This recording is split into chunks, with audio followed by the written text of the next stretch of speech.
neurologista. Doutora Mônica, a pergunta é a seguinte. A pessoa, ela já é acima de 70 anos. Certo. E ele deita com sono, toma inclusive Rivotril, 0,5 miligramas. Isso. Deita com sono, mas depois só consegue dormir na madrugada. Isso é um problema de sono? É isso. Ou é um problema de estresse, ou de tensão, ou de expectativa? Primeiro a gente precisa saber quanto tempo faz que essa pessoa usa o Rivotril, que é o clonazepam.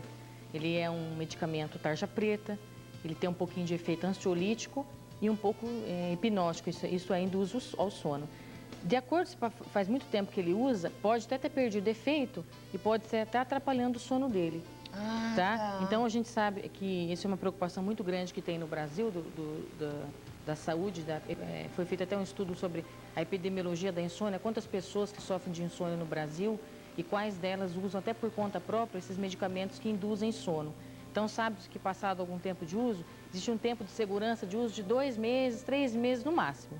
Passado então, disso, quem usa mais de um ano, então?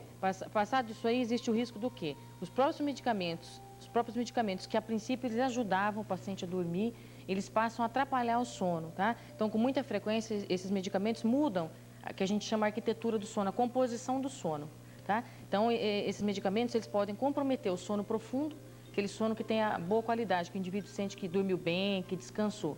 Essa pessoa, se ele tem, esse senhor de idade de 70 anos, se ele demora para adormecer mais de 20 minutos, 30 minutos, a gente pode dizer que ele tem a insônia inicial, que é aquela dificuldade para início da noite. E geralmente a gente vê isso em pessoas que têm transtornos de ansiedade. Uma pessoa muito preocupada, ela fica preocupada com coisas que nem aconteceram ainda, muitas vezes ela pode ter palpitações, até tem sintomas da esfera cardíaca, que o doutor Siqueira pode falar para a gente depois. Existe até a doença do pânico durante a noite. Então, que são distúrbios que dificultam o adormecimento, o sono não chega. Então, esse é um distúrbio clássico dentro da insônia. Bom, então, nesse caso, doutora Mônica, você que é neurologista, deveria ter uma nova avaliação. Esse paciente deve fazer uma avaliação.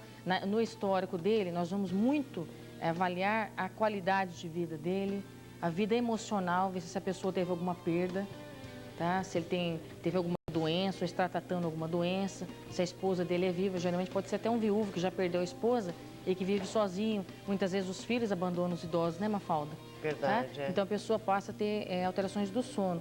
E nós sabemos também que por uma condição natural, na terceira idade, existe uma mudança do padrão do sono. Isto é, os idosos vão dormir mais cedo, umas 10 horas da noite eles já estão dormindo, eles têm uma diminuição do tempo total de sono e umas 5 horas da manhã eles já acordam.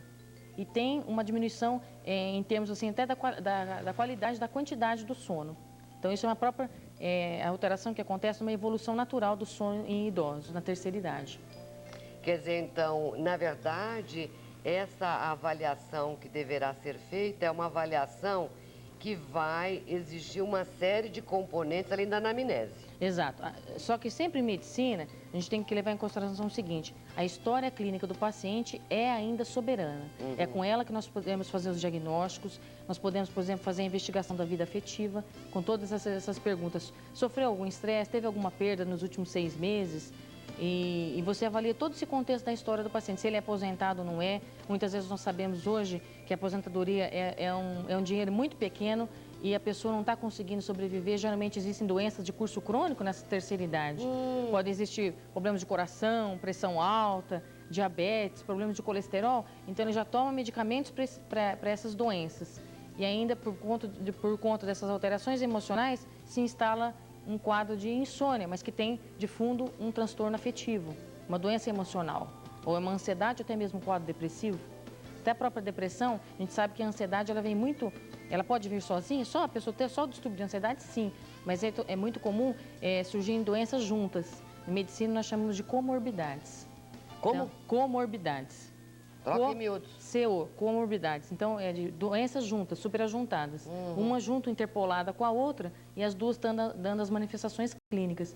Então, de repente, nós temos que olhar a história afetiva, esse paciente de 70 anos, ele também tem um humor deprimido, se ele está triste, se ele perdeu a alegria de viver, se ele tem pensamentos negativos.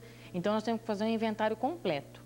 Então, sempre nós lembramos que o sono, ela traduz muito o emocional da pessoa. Certo. sabe? Se a pessoa está bem, está tranquila, se ela faz uma atividade física, à noite, com certeza, a qualidade do sono vai ser diferente e ela vai viver melhor. E se não fizer essa atividade física, piora. É pior, nós sabemos que se acentua a ansiedade, a pessoa fica muito estressada, os músculos ficam duros, ela não relaxa e o sono não aparece, não vem.